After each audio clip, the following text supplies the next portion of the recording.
Hello दोस्तों, आप सभी लोग कैसे हैं। उम्मीद करता हूं कि सभी लोग अच्छे होंगे। आप लोग अच्छे हैं ना दोस्तों। बहुत बढ़िया साथियों। चलिए प्यारे दोस्त, आप सभी लोग जानते हैं कि हम लोग आरआरबी एएलपी टेक्नीशियन 2024 के लिए हम लोग मैथ का प्रैक्टिस कर रहे हैं। और आज जो सेट हम लोग स्टार्ट कर रहे हैं वह सेट नंबर है 7। इसका मतलब ये है हम लोग 6 सेट कर चुके हैं। आप लोग अगर नहीं देखे हैं तो उसको ज़रूर देखिएगा साथियों, क्योंकि दोस्त यहाँ से बता दें, हम लोग जो यहाँ पर प्रैक्टिस करते हैं वह प्रीवियस ईयर के क्वेश्चन होते हैं। और आज का जो ये क्वेश्चन लिया है मैंने, वह 13/8/2018 का जो फर्स्ट शिफ्ट में पेपर हुआ था उसका हमने प्रश्न यहाँ पर लिया है। डेली आपको मिलेंगे 7 बजे, यहाँ पर 7 बजे यहाँ पर आपको लाइव आना है साथियों। क्लियर है। 7 बजे आप लोगों को लाइव आना है। 7 बजे ही आपको, सुबह को 7 बजे दोस्तों यहाँ पर उपस्थित होने हैं। ठीक है भाई। तो एक बार सभी दोस्त वीडियो को लाइक करके शेयर कर देंगे फटाफट। चलिए स्टार्ट करें मित्रों। स्टार्ट किया जाए भैया, बताइए। सभी दोस्त, सभी चेला, सभी विद्यार्थी, रेलवे वाले आ जाइए। चलिएगा हम स्टार्ट करते हैं आज के पहले प्रश्न की ओर से। ठीक है। चलिए पहला प्रश्न आपके स्क्रीन पर दिया गया है और बहुत ही ध्यान से प्रश्न को पढ़ेंगे दोस्तों। देखिए, बहुत सवाल बहुत बड़ा नहीं होता है, बस हमारा सोच जो है छोटा होता है मित्रों। सोच को डेवलप करिए, सोच को बढ़ाइए, तभी आप आंसर तक पहुंच पाएंगे। सवाल लगाने से मतलब नहीं है। और जो लोग अभी तक इधर उधर भटके हुए हैं, रास्ता भटक गए हैं, रास्ता जो भटक गए हैं पापा की परियों के चक्कर में, तो उन लोगों को मैं खासकर मैसेज देना चाहता हूं कि भैया अभी आपके पास टाइम है पढ़ने के लिए और आपका पेपर भी आ गया है, तो अब कम से कम अब तैयारी कर लो भाई। क्लियर है। तो भटकना नहीं भाई, बहुत ही ये गलत चीज़ें हैं, रास्ता गलत है मित्रों। ठीक है। इस रास्ते को आप लोग ना चुने तो ही बेहतर है। चलिएगा देखिए, पहला प्रश्न आपके स्क्रीन पर है कि 48 और 54 का लसा क्या है। 48 और 54 का बताइए मित्रों लसा क्या होगा। प्यारे दोस्तों, आप क्या करेंगे, इसका लसन निकालने बैठेंगे। क्लियर है। आप यही करेंगे। लेकिन दोस्त इसका लसन नहीं निकालना भाई, इसका लसन निकालना ही नहीं है। बस देखिए क्या इसका जो है तरीका होता है। अब देखिए, आप 54 में देख रहे हैं, 54 में होता है 9 छक्का 54, यानी 54 में 9 है, तो ऑप्शन में भी 9 आना चाहिए। अब देखिए इसमें 9 नहीं है, हालांकि देखिए इसमें 3 या 9 आएगा, 9 आएगा। ठीक है। लेकिन 9 छक्का 54 होना चाहिए दोस्तों। 9 छक्का 54 यानी 9 आना चाहिए, 6 आना चाहिए, 9 आना चाहिए, 6 आना चाहिए। ठीक है। 9 आना चाहिए, 6 आना चाहिए। तो यहाँ पर दोस्त इसमें 9 नहीं है, तो ऑप्शन हम काट सकते हैं। अब बाकी ये देखिए 48 × 54 यह अभाज्य संख्याओं का लसा होता है, तो ये तो अब 48 × 54 तो होगा नहीं। क्लियर बात समझ पा रहे हैं भाई। देखिए 9 छक्का 54 होता है, यानी ऑप्शन 9 से कटना चाहिए, यानी इसमें 9 नहीं है। हालांकि 6 में क्या है, 3 है और 2 है, और ये 3 है, तो यहाँ से 9 तो बना लेगा, 9 बना लेगा। लेकिन 48 में 16 3 48 होता है, तो इसमें एक और 3 की आवश्यकता होगी। यानी इसमें 3 कहने का मतलब है हमें कितने चाहिए, 4, तो सॉरी 3 तो 3 चाहिए हमें, तो इसमें तो 2 ही 3 है, तो कट जाएगा। अब बात आती है इन दोनों ऑप्शन पर, इसमें कौन सा सही होगा। 48 में 8 होता है, 48 में क्या होता है, 8 होता है, तो इसमें तो 8 नहीं है, सी वाले में एक ही ऑप्शन इसका सही हो जाएगा, ऑप्शन नंबर 1। बात समझ पाए। क्या इसमें कोई दिक्कत परेशानी है। ये होती है तरीका दोस्तों। इस तरह से अगर आप सवाल को हल करेंगे तो ही आप आसानी से हल कर पाएंगे, समय बचा पाएंगे। क्लियर है। चलिए अगला प्रश्न देखिए।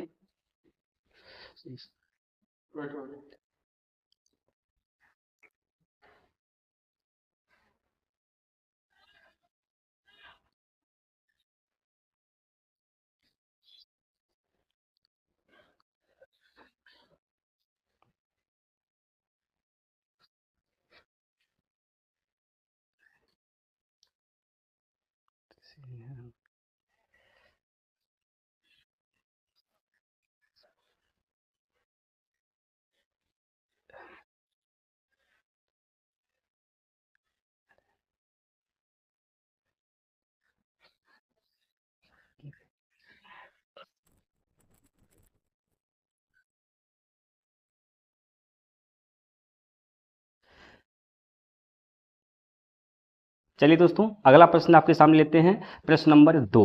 अब देखिए यहाँ पर क्या बोला गया है इस प्रश्न में, 6% प्रतिवर्ष साधारण ब्याज की दर से साधारण ब्याज की दर पर एक धनराशि 6.5 वर्षों में 834 रुपये हो जाती है। प्रारंभ में निवेशित की गई राशि क्या थी? जो प्रारंभ में निवेशित की गई है राशि, वो उसको बोलते हैं मूलधन, यानी आपको मूलधन बताने हैं। क्लियर बात? आपको क्या बताना है? मूलधन बताना है। प्यारे मित्रों, आप जानते हैं कि ESI बराबर होता है RT प्रतिशत। क्या होता है दोस्तों? RT प्रतिशत होता है। मतलब रेट और समय का गुना करिएगा तो क्या निकलता है? साधारण ब्याज निकलता है। अब मूलधन कितने परसेंट के बराबर होता है? मूलधन हमेशा 100% के बराबर होता है। मूलधन हमेशा क्या होता है? 100% के बराबर होता है। ठीक है, ये मूलधन है 100%। अब यहाँ से निकाल सकते हैं, देखिए 6 गुना में, यहाँ से 6 दूनी 12 और 1 13, 13 बट्टे क्या हो जाएगा? 2 हो जाएगा, 13 बट्टे 2, 2 से काटेंगे 3 दूना 6, 13 या 39। तो रेट क्या है, सॉरी यहाँ पर साधारण ब्याज क्या हो जाएगा मित्रों? 39 हो जाएगा। क्लियर है? अगर साधारण ब्याज 39 है और मूलधन 100 है तो मिश्रधन क्या हो जाएगा? मिश्रधन दोस्तों क्या हो जाएगा? 100 + 39 यानी 139, 139। ठीक है, 139% क्या हो जाएगा? मिश्रधन। और इसका मान कितना दिया है? तो 834 दिया है, 834, 834। तो हमें क्या पूछा है? 100% का मान। मूलधन पूछा है, मूलधन क्या होता है? 100%। तो 100% का मान आप निकाल देंगे। क्लियर बात? चलिए, तो क्या हो जाएगा भैया? 834, 834 अब बटे में 139, 139 गुना में 100 कर देंगे। क्लियर है? जब भाग दीजिएगा 139 से 834 में 6 बार कट जाएगा, 6 बार में जाएगा तो 6 का गुना 100 में करेंगे तो हो जाएगा 600। तो 600 इसका मूलधन आ जाएगा। क्लियर है? 600 दोस्तों इसका मूलधन आ जाएगा। चलिए, इसमें कोई डाउट नहीं होनी चाहिए आप लोगों को। ऐसे देखिए, ऐसे सवाल हमने बहुत ज़्यादा कराए हैं दोस्तों, आप लोग देखिए, समझिए। ठीक है, चलिए अब ये जो सवाल है आप बताइए इसका आंसर क्या होगा। यहाँ पर इस सवाल का आंसर बताएंगे क्या होगा। कहा गया है कि विष्णु 12 मेज और कुछ कुर्सियाँ खरीदने के लिए 5000 रुपये खर्च करता है।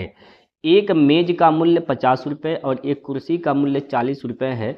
तो खरीदी गई कुर्सियों की संख्या मेज की संख्या से अनुपात बताइए।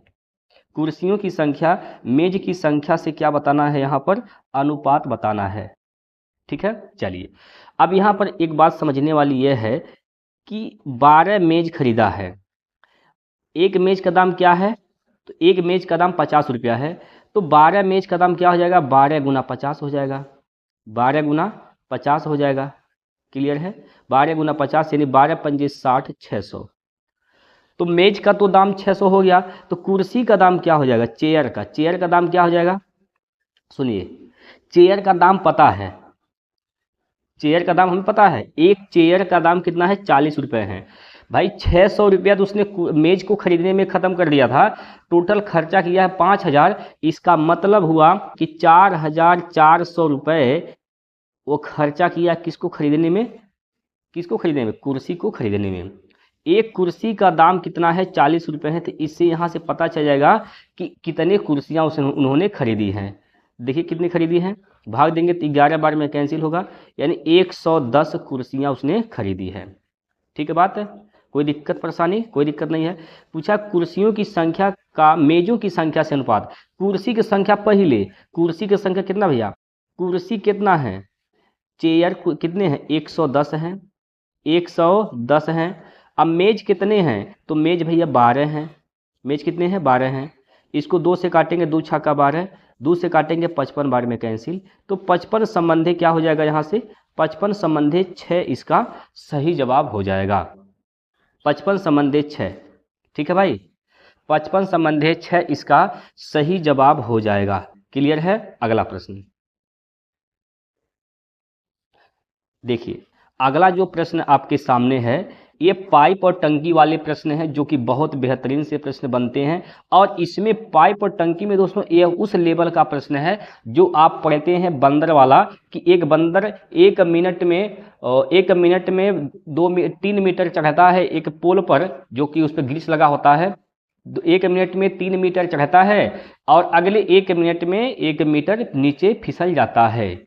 तो पूछता है बंदर कब उस पुल पर पहुंच जाएगा, पूरे फाइनल पार कर जाएगा। ठीक है, तो उस टाइप के प्रश्न होते हैं। इसको लगाने की जो बेस्ट से बेस्ट तरीका है साथियों, इसको समझिए।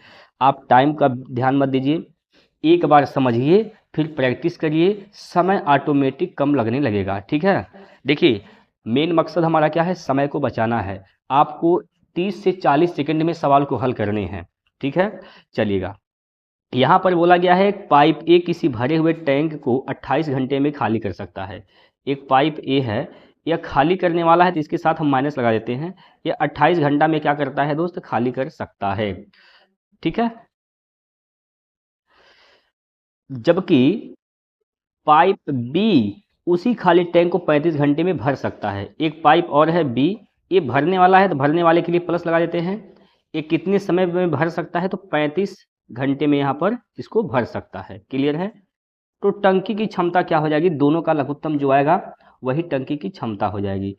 टंकी की क्षमता क्या हो जाएगी, 140 लीटर।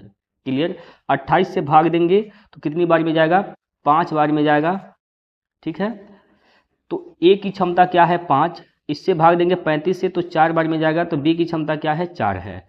यहाँ तक कोई दिक्कत नहीं। अब कहा गया है आगे, वैकल्पिक रूप से टैंक भरा होने पर अगर पाइप ए और बी को एक एक घंटे के बाद एक एक करके एक एक घंटे के लिए लगातार खोल दिया जाता है, तो टैंक खाली करने में कितना समय लगेगा। देखिए जब भी ऐसे प्रश्न आए तो सबसे पहले कौन आएगा, खाली करने वाला आएगा। तो जो पहला व्यक्ति आ रहा है बस उसकी जो खाली करने की क्षमता उसको घटा दीजिए। 140 में से 5 घटा देंगे तो क्या बचेगा, 135 बचेगा। 135, तो पहले आप 135 लीटर को भरिए। 135 लीटर, भाई देखिए 1 घंटा में 5 लीटर खाली करता है ए, और बी क्या करता है अगले घंटा में वह 4 लीटर भर देता है।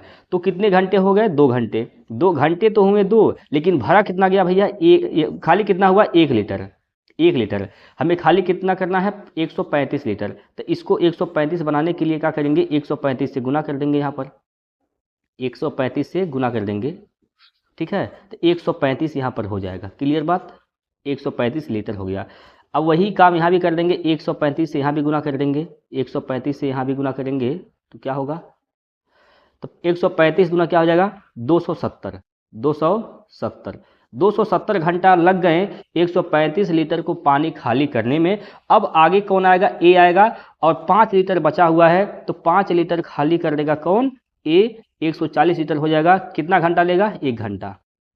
तो 270 प्लस 1 271, 271 घंटे लगेंगे। क्लियर है, 271 घंटे दोस्त लगेंगे। ऑप्शन नंबर बी हो जाएगा इसका सही जवाब। चलिए अगला प्रश्न है, पीटर और प्रीति के उम्रों में 5 वर्ष का अंतर है। 35 वर्ष पहले जब दोनों का विवाह हुआ था उस समय पीटर की उम्र का 4 गुना। देखिए पीटर के लिए पीटी लिखते हैं, ठीक है, इसके उम्र का 4 गुना, इसका 4 गुना किसके बराबर है, प्रीति के। तो प्रीति के लिए पी आर लिख देते हैं, इसकी उम्र के 5 गुना के बराबर है। तो पीटर और प्रीति का अनुपात निकाल लेंगे तो ये हो जाएगा 5 संबंधे कितना, 4 हो जाएगा।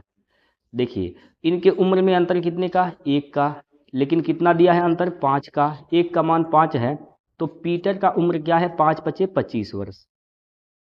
प्रीति का उम्र क्या है, 5 × 4 = 20 वर्ष। ये कब का है, ये 35 साल पहले का है। ठीक है, 35 साल पहले। तो आज वर्तमान में आने के लिए क्या करेंगे, 35 साल जोड़ेंगे, तो 35 साल ए भी जुटेगा, मतलब 35 साल पीटर भी बढ़ेगा, 35 साल पीटर भी बढ़ेगा, और 35 साल मित्रों प्रीति की उम्र भी बढ़ेगा। तो क्या हो जाएगा, यहाँ से देख लीजिए, यहाँ पर हो जाएगा 4 3 3 6, मतलब 60 हो जाएगा यहाँ से, और यहाँ से हो जाएगा 55। क्लियर, 55 हो जाएगा। तो इनका योगफल पूछा है, तो योगफल क्या हो जाएगा, 6 × 5 = 11, 100 कितना, 115 वर्ष। दोनों की उम्र का योगफल क्या हो जाएगा मित्रों, 115 वर्ष हो जाएगा। ऑप्शन नंबर सी इसका बिल्कुल सही आंसर है। क्लियर है, क्या अभी इसमें कोई डाउट आपको है, बताइए। अगर आपको लगता है कि ये सवाल समझने में एक दिक्कत है, कठिनाई है, तो आप हमें बता सकते हैं। चलिए हम आगे प्रश्न पर, अगला प्रश्न देखिए, प्रश्न नंबर 6। ये प्रश्न मित्रों बहुत ही बेहतरीन सा प्रश्न है और इस सवाल को आपको बिल्कुल सीख कर जाना है, भले ही समय लग जाए लेकिन सीखना है, क्योंकि ये रेलवे का फेमस प्रश्न है मित्रों। ये रेलवे का फेमस प्रश्न है, इसलिए आप इसको सीख कर ही आगे बढ़ेंगे। देखिए, एक समचतुर्भुज की एक भुजा 41 सेंटीमीटर है और इसका क्षेत्रफल 720 सेंटीमीटर है। इसके विकर्णों की लंबाई का योग बताइए। चलिएगा, यहाँ पर एक इस प्रकार से क्या है, तो इस प्रकार से यहाँ पर एक यहाँ दिया गया है समचतुर्भुज। क्लियर है, ये समचतुर्भुज हो गया। इसके दो विकर्ण होंगे। समचतुर्भुज के कितने विकर्ण होते हैं? दो विकर्ण होते हैं। इसकी एक भुजा दिया है कितना? 41। समचतुर्भुज किससे बनता है? स्क्वायर से बनता है, वर्ग से बनता है। तो इसकी सभी भुजाएं क्या होती हैं? बराबर होती हैं। क्लियर। अब ये जो दोनों विकर्ण जहाँ इंटरसेक्ट करते हैं, जो प्रतिच्छेद जहाँ करती हैं, वहाँ 90 डिग्री का कोण बनता है। ये 90 डिग्री का कोण बनेगा। क्लियर है, ठीक है भाई। इनका क्षेत्रफल की बात किया जाए तो 270 दिया है, सॉरी 720 दिया है। क्षेत्रफल क्या होता है? 1/2 d1 इंटू d2 होता है, ठीक है। और ये किसके बराबर है? 720 के बराबर है। तो d1 d2 का मान क्या हो जाएगा? d1 इंटू d2 का मान हो जाएगा दोस्तों कितना? 72 दूना 144, 144 10। ये हो जाएगा यहाँ पर क्या चीज़? ये हो गया दोस्तों d1 इंटू डी का मान, ठीक है। अब देखिएगा, यहाँ से ये इसको हम d1 मानते हैं। पूरा अगर d1 है, यहाँ से यहाँ तक पूरा d1 है, भाई कितना हो जाएगा? ये d केवल इतना हिस्सा d1/2 हो जाएगा। ये पूरा d2 मानते हैं तो यहाँ से केवल आधा, यहाँ से देखिए ये वाला हिस्सा, ये वाला हिस्सा मात्र क्या हो जाएगा? d2/2 हो जाएगा, d2/2 हो जाएगा। क्लियर बात है। अब यहाँ से पाइथागोरस प्रमेय लगाएंगे। कर्ण का स्क्वायर बराबर क्या होता है? कर्ण का स्क्वायर लंब का स्क्वायर प्लस आधार का स्क्वायर।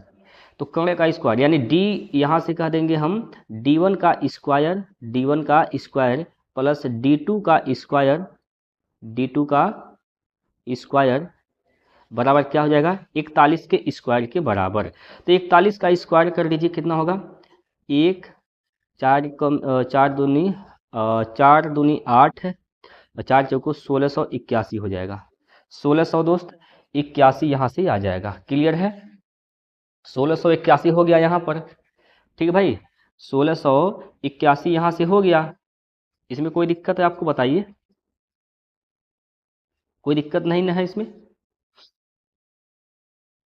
ठीक है, कोई दिक्कत नहीं है? बताइए दोस्तों, कोई दिक्कत अगर है तो आप लोग, थोड़ा सा इसमें मिस्टेक हो गया है।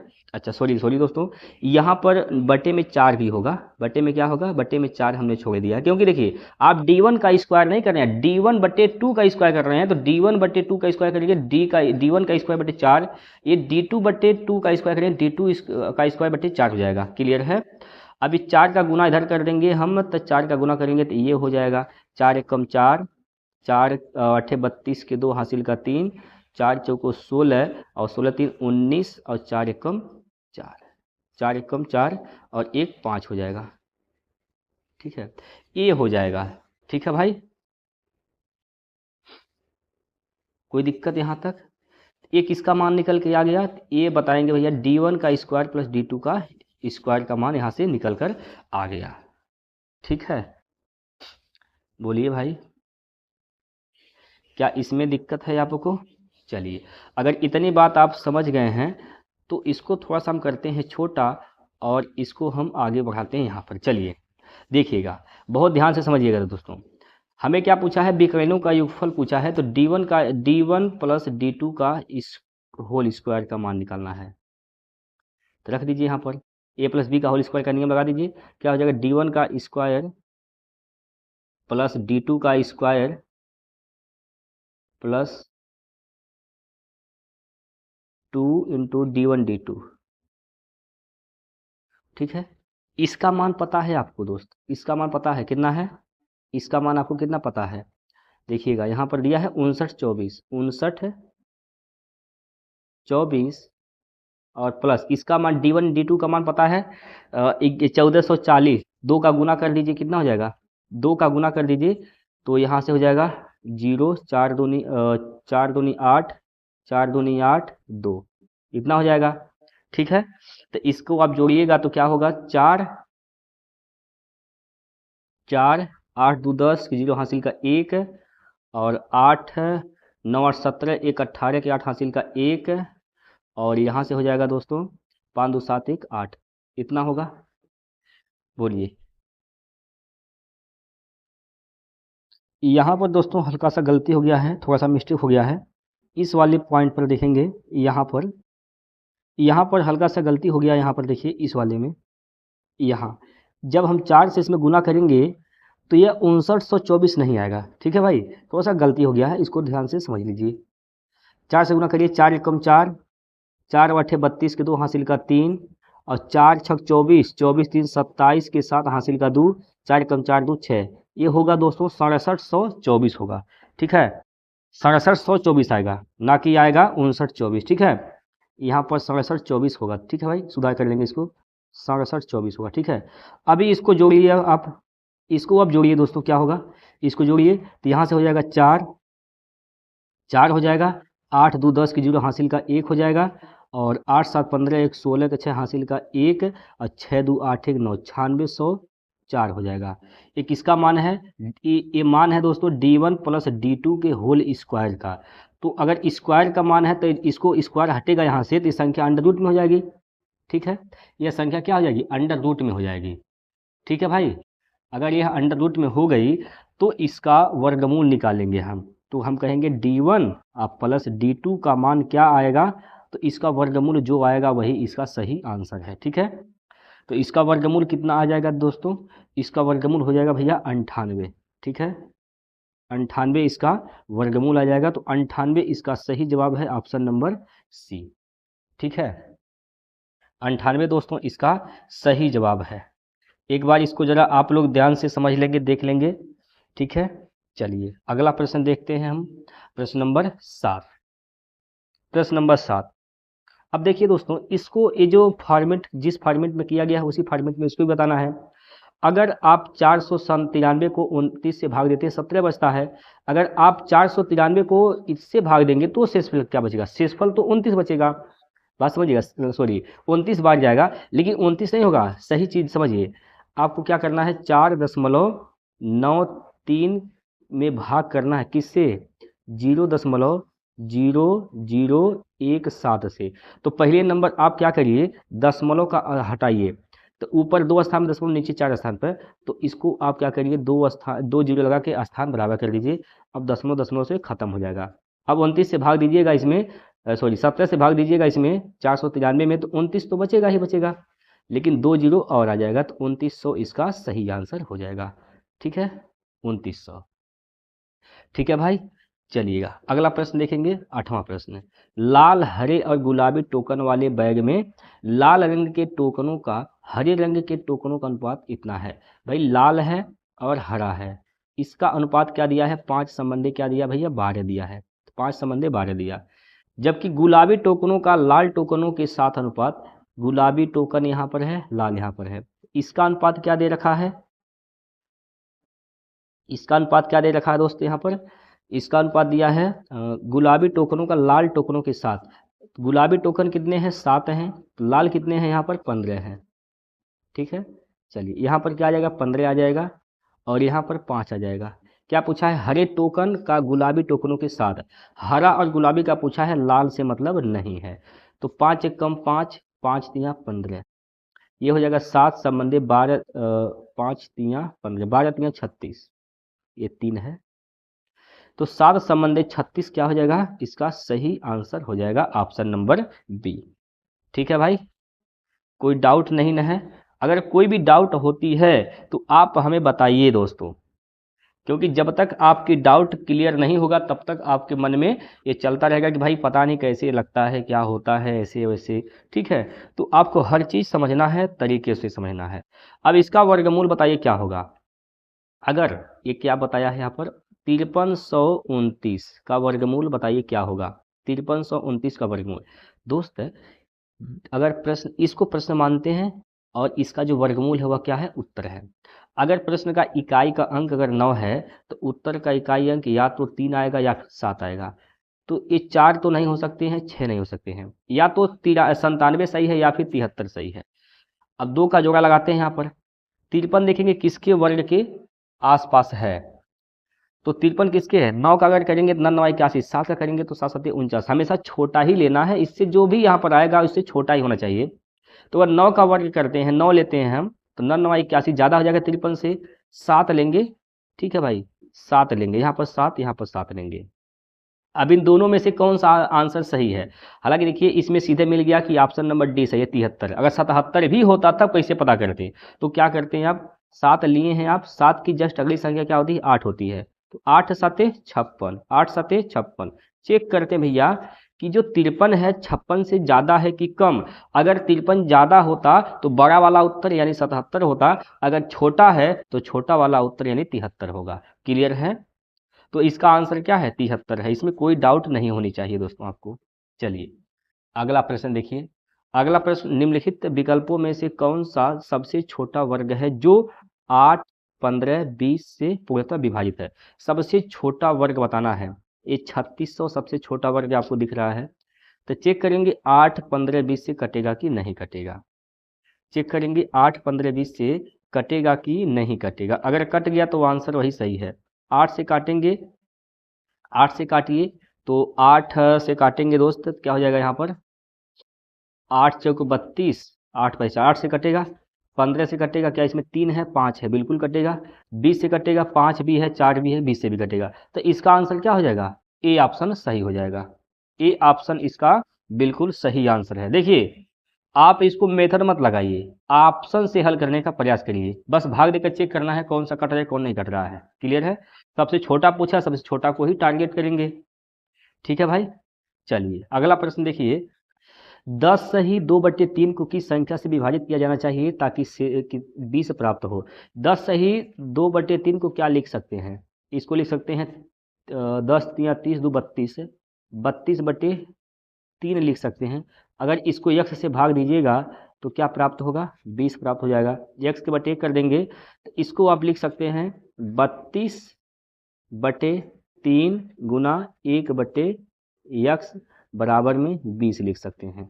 इसको काट के छोट करने अगर हम तो 4 से काटें, 4 पंजे 20 और 4 अठे 32, तो यक्स का मान क्या हो जाएगा दोस्त, यक्स का मान क्या हो जाएगा, यक्स का मान हो जाएगा 5 या 15/8, सॉरी 15/8, सॉरी दोस्तों 15/8 में होगा। यहाँ से यक्स का मान जब निकालिएगा तो क्या होगा, यहाँ से देखिए, यहाँ पर 8 बटे क्या है दोस्त, यहाँ पर 3 यक्स है, ठीक है, बराबर में क्या है 5 है, बराबर में क्या है 5 है, ठीक है। तो यहाँ से जब गुना करिएगा, तिरिया गुना करते हैं, इसका इधर, तो ये हो जाएगा 5 3 15, 5 3 15, यक्स बराबर में 8, तो यक्स बराबर क्या हो जाएगा, तो 8/15 हो जाएगा। 8/15 इसका सही जवाब होगा। 8/15 मित्रों इसका राइट आंसर है, ऑप्शन नंबर सी है। ठीक है भाई, ऑप्शन नंबर सी इसका सही जवाब है। कोई डाउट आपको यहाँ पर, इस सवाल में अगर आपको डाउट है तो बताइए। बहुत ही सिंपल है दोस्तों, बस थोड़ा सा कैलकुलेशन है हल्का फुल्का बस, ठीक है। चलिए अब इतना तो आपको आना ही चाहिए, इतना आपको आना चाहिए। अगला प्रश्न आपके सामने लिया गया है, देखिए मानव शरीर में विभिन्न मिनरल्स का वितरण यहाँ पर दिया गया है। जैसे पोटेशियम 9%, सोडियम 8%, आयरन 25% और कैल्शियम 40%, मैग्नीशियम कितने हैं 18% है। तो कहा है कैल्शियम की मात्रा बताइए, कहा कि खनिज कितने हैं 1000, यानी 100% का मान कितना दे रखा है, 100% का मान कितना है 1000 है, 1000। तो 1% का मान क्या हो जाएगा दोस्तों, 1% का मान 10 हो जाएगा।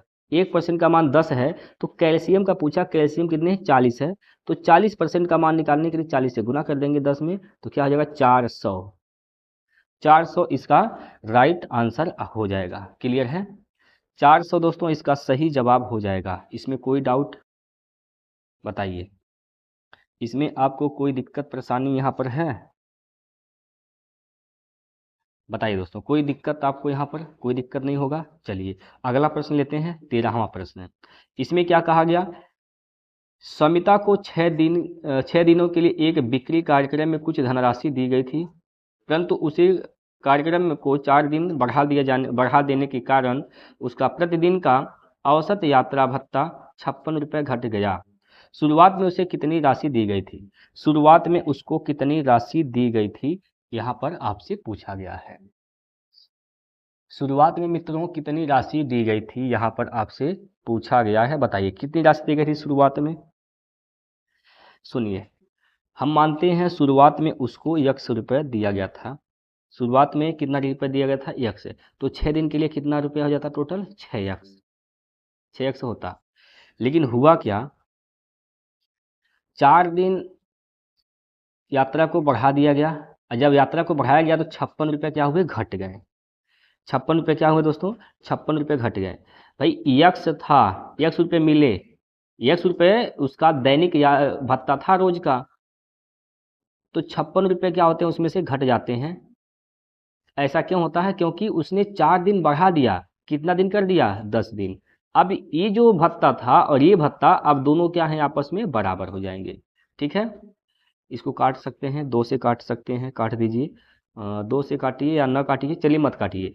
यहाँ से हो जाएगा 6x बराबर, ये हो जाएगा 10x माइनस का 560। इसको उधर लेकर जाइएगा तो 6 4 10 होता है, 4x बचेगा, बराबर इधर क्या बचेगा? 560। यहाँ माइनस बचेगा, ये भी माइनस बचेगा, माइनस माइनस से कैंसिल हो जाएगा। 4 से काटेंगे 4, 14 बार में कटेगा, यानी 140 हो जाएगा यक्स का मान। 140 क्या हो जाएगा? यक्स का मान हो जाएगा। तो शुरुआत में उसे कितनी राशि दी गई थी? शुरुआत में मित्रों उसे कितनी राशि दी गई थी? तो 6 दिन के लिए दिया गया था, तो 6 से गुना कर देंगे, 14 छक 84, 840 रुपये। भाई देखिए, एक दिन का उसका कितना भत्ता है? 140 है। 6 दिन के लिए यात्रा पर जाता है तो 6 दिन का उसको पैसा मिलेगा ना, तो 6 दिन का मतलब 840 रुपये उसको शुरुआत में दिया गया था। ठीक है, चलिए मित्रों अगला प्रश्न है। यहाँ पर देखिए 4000 का 54% कितना होगा? 4000 का 54%, तो यहाँ से 2 जीरो से 2 जीरो कैंसिल, 1 जीरो आएगा, लास्ट में क्या होगा? 1 जीरो होगा। 4 चौको 16, 4 पचे 20, 2160 रुपये होगा। Option number D. चलिए अगला प्रश्न है। दो संख्याओं का अनुपात 15 संबंधी 11 है, यदि उनका महत्तम 13 है तो संख्याएं बताइए। भाई इन दोनों का मौसम क्या हो जाएगा? एक का मान क्या है? यहाँ पर 13 है, एक का मान 13, तो 15 का मान क्या हो जाएगा? 13 पाँचे 65 के 5 हासिल का 6, और 13 एकम 13 6 19, 195, और 11 का 13 में गुना करिए तो क्या होगा? 3 होगा, 4 होगा, 1 होगा, 143। 195 143 होगा इसका सही जवाब। 195 143 क्या होगा? इसका सही जवाब हो जाएगा। क्लियर है भाइयों? चलिए अगला प्रश्न है। 13 वर्ष पहले राम की उम्र शनि की उम्र की दोगुनी थी। भाई एक व्यक्ति राम है और एक व्यक्ति कौन है? शनि है। 13 साल पहले राम की जो उम्र था शनि की उम्र का दोगुना था। शनि अगर 1 था तो राम कितना था? 2 था। 13 साल पहले की बात है। वर्तमान से 3 वर्ष बाद उसकी आयु राम की आयु से कितना है? राम का आयु शनि की आयु राम की आयु से 3/5 है। शनि की आयु राम की आयु से, राम की आयु अगर 5 है, राम की आयु क्या है? 5 है, तो ये कितना है? 3 है। एक कब की घटना है? वर्तमान से 3 साल बाद। 13 साल पहले, अगर 13 साल पहले है, वर्तमान में आएंगे 13 साल जुटेगा, और फिर बाद जाएंगे 3 साल तो 3 साल और जुटेगा। 13 3 16 हो जाएगा। 16 साल इसमें प्लस कर देंगे। ठीक है, हल कर दीजिए इसको, लड़ाई कंसेप्ट से हल करेंगे। इन दोनों का अंतर क्या हो जाएगा? 5 और 3 का अंतर क्या हो जाएगा? 2। 2 अंतर हो जाएगा। 2 का गुना 16 में करेंगे। पहले नंबर यहाँ से क्या करिए आप? 3 का गुना 3 का गुना क्या कर दीजिए आप? 2 में, 3 दूना 6, 5 का गुना 1 में, तो 5। तो 6 और 5 का अंतर क्या हो जाएगा? 1। 1 का मान क्या हो जाएगा? इन दोनों का अंतर 5 और 3 का अंतर 2, और 16 गुना 2 कर दिए, 16 गुना 32। एक अनुपात का मान 32 है। तो क्या पूछा है? राम की वर्तमान आयु बताइए। तो राम की उम्र निकालना है, हमेशा ऊपर वाले में रखते हैं। 32 दूना 64 हो जाएगा, ये कब का उम्र है भैया, ये कब का उम्र है, ये 13 साल पहले का है। तो वर्तमान में आने के लिए 13 साल आपको जोड़ना पड़ेगा, 4 3 7 यानी 77 साल। 77 हो जाएगा इसका सही आंसर, ऑप्शन नंबर डी। 77 इस प्रश्न का सही आंसर है, ऑप्शन नंबर डी। अगला प्रश्न देखेंगे, एक ट्रेन 375 मीटर लंबे प्लेटफॉर्म को 27 सेकंड में पार कर लेती है। यदि ट्रेन की गति 70 किलोमीटर प्रति घंटे है तो ट्रेन की लंबाई बताइए। देखिए आप जानते हैं भैया, आप जानते हैं दूरी बराबर क्या होता है, स्पीड गुना टाइम होता है। डिस्टेंस इक्वल टू होता है स्पीड गुना टाइम, स्पीड गुना टाइम होता है। क्लियर है। अब देखिए दूरी क्या होगा, ट्रेन की लंबाई प्लस प्लेटफॉर्म की लंबाई। तो ट्रेन की लंबाई क्या है, ट्रेन की लंबाई नहीं पता, ट्रेन की लंबाई x मान लेते हैं। प्लेटफॉर्म की लंबाई कितना पता है, यहाँ पर 375 है, 375 बराबर स्पीड क्या भैया 70 किलोमीटर प्रति घंटा है। इसको मीटर प्रति सेकंड बदलने के लिए 5/18 से कर देंगे गुना, और गुना समय कितना लग रहा है 27 सेकंड। 9 से काटेंगे, 9 दूनी 18, 9 3 27, 3 बार में कैंसिल होगा यहाँ से। 2 से काटेंगे तो 35 गुना 70 हो जाएगा। ठीक है, ये 5 तिया 15 हो गया, 15 5 75 के 5 हासिल का 7, और 15 तिया 45, 45 7 52, 45 7 52। तो यक्स का मान निकालने के लिए क्या करेंगे, इसको घटा देंगे इसमें से। 375 घटाइए क्या बचेगा, 0 0, 12 में से 7 गया तो 5 बचेगा, यहाँ पर 5 बचेगा, और 4 में से 3 गया तो 150 मीटर। 150 मीटर क्या है, ट्रेन की लंबाई है, option number D. Option number D इसका सही जवाब हो जाएगा। क्लियर है। चलिए अगला प्रश्न, ए और बी एक साथ मिलकर किसी काम को 12 दिन में पूरा कर सकते हैं। यदि ए अकेले काम करके आधे काम को पूरा करता है और फिर छोड़ देता है, और इसके बाद बी अकेला काम करके शेष काम पूरा करता है, इस काम को पूरा करने में 25 दिन लगते हैं। यदि बी ए की तुलना में अधिक कुशल हो तो बी द्वारा स्वयं काम पूरा करने में कितने दिन लग जाएंगे। ठीक है भाई, कितने दिन लग जाएंगे, यहाँ पर सवाल ये दिया गया है। ठीक है, अभी इस सवाल में थोड़ा सा हमें डाउट है। ठीक है, इस सवाल को लेकर थोड़ा सा डाउट हमें है, इसलिए हम इसको छोड़ते हैं कल के लिए। ठीक है भाई, और अगर आपको लगता है कि ये सवाल सही है तो जरा आप लोग आंसर कमेंट बॉक्स में देंगे। बाकी इसको हम कल कराएंगे प्यारे दोस्तों, कल हम इसको जरूर कराएंगे। ठीक है, और डाउट लग रहा है इस सवाल को लेकर। चलिए हम ज़्यादा समय नहीं बर्बाद करेंगे, अगला प्रश्न देखेंगे। 19 नंबर प्रश्न है, कहा गया कि किसी समचतुर्भुज की एक भुजा 13 सेंटीमीटर है और इसका एक विकर्ण 10 सेंटीमीटर है, दूसरे विकर्ण की लंबाई बताइए। चलिए यहाँ पर इस प्रकार से दिया गया है, देखिएगा एक समचतुर्भुज है दोस्तों, एक क्या है, एक समचतुर्भुज है। इस प्रकार से समचतुर्भुज है, इसकी एक भुजा 13 सेंटीमीटर दिया गया है। इसके दो विकर्ण होंगे, एक और दो विकर्ण। एक विकर्ण 10 सेंटीमीटर है तो आधा क्या हो जाएगा 5, 5 12 13 ट्रिपलेट होता है, यहाँ पर 12 हो जाएगा। क्योंकि आप जानते हैं जो समचतुर्भुज होता है वहाँ पर 90 डिग्री का कोण बनते हैं जहाँ दोनों विकर्ण आपस में काटते हैं। ठीक है भाई, ये ट्रिपलेट से आप लगा सकते हैं, 5 12 13 होता है। अगर ये इतना हिस्सा, इसको हम कलर से भी कर देते हैं। चलिए ये इतना हिस्सा अगर 12 है तब पूरा क्या हो जाएगा 24, पूरा क्या हो जाएगा, ये पूरा दोस्तों 24 हो जाएगा। और ये तो पूरा 10 दिया किया है, ये पूरा क्या है 10 है। आप जानते हैं भैया क्या पूछा है, तो दूसरे विकर्ण की लंबाई बताइए। दूसरा विकर्ण की लंबाई क्या हो जाएगा 24 हो जाएगा, तब क्या हो जाएगा 24 हो जाएगा। क्लियर बात, 24 इसका राइट आंसर है, ऑप्शन नंबर ए। क्लियर है। अच्छा दोस्तों, अभी तक आप लोगों ने ये नहीं बताया कि क्या आप लोगों को चीज़ें समझ में आ रही हैं कि नहीं आ रही हैं। अगर आपको समझ में आ रहा है तो आप लोग कमेंट कर दीजिए, जरा वाई लिखिए तो कमेंट में, फटाफट टाइप करिए वाई। जिनको चीज़ें समझ में आ रही हैं वाई टाइप कर देंगे, जिनको नहीं समझ में आ रही है दोस्त वो लोग समझने का प्रयास करिए। इससे शॉर्टकट तरीका नहीं हो सकता है, और इतना बेहतरीन तरीके से मैं आप लोग को सिखा रहा हूँ, समझा रहा हूँ, जो कि यह बहुत परफेक्ट चीज़ें हैं। ठीक है भाई, तो आप लोग ज़रूर इस पर अमल करिए और प्रयास करिए कि आपको एक ही बार में चीज़ें समझ में आने लगें। ठीक है, कोई दिक्कत परेशानी हो तो आप लोग कमेंट कर सकते हैं।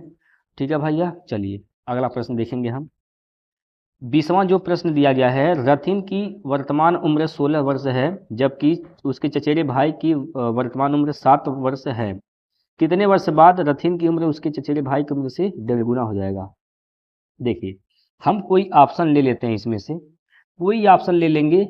यहाँ पर हम मानते हैं कि बी वाला ऑप्शन इसका सही है, यानी 11 साल। क्या पूछा है? कितने वर्ष बाद रथिन की उम्र, पहले नंबर यहाँ पर रथिन है और कौन है? उसका चचेरा भाई। रथिन की उम्र क्या है? 16 है। चचेरा भाई की उम्र क्या है? 7 है। हम कह रहे हैं कि भैया अगर 11 साल बाद, अगर हम मानते हैं दोस्तों 11 साल बाद उनकी उम्र 1.5 गुना हो जा रही है, 11 साल दोनों बढ़ेंगे, 11 ये 11 ये, 11 और 16 क्या हो जाएगा? 28 हो जाएगा, और ये क्या हो जाएगा? 18 हो जाएगा। देखिए आ रहा है क्या? 1.5 गुना हो रहा है, नहीं हो रहा है भाई? 28/18 कर देंगे यहाँ पर,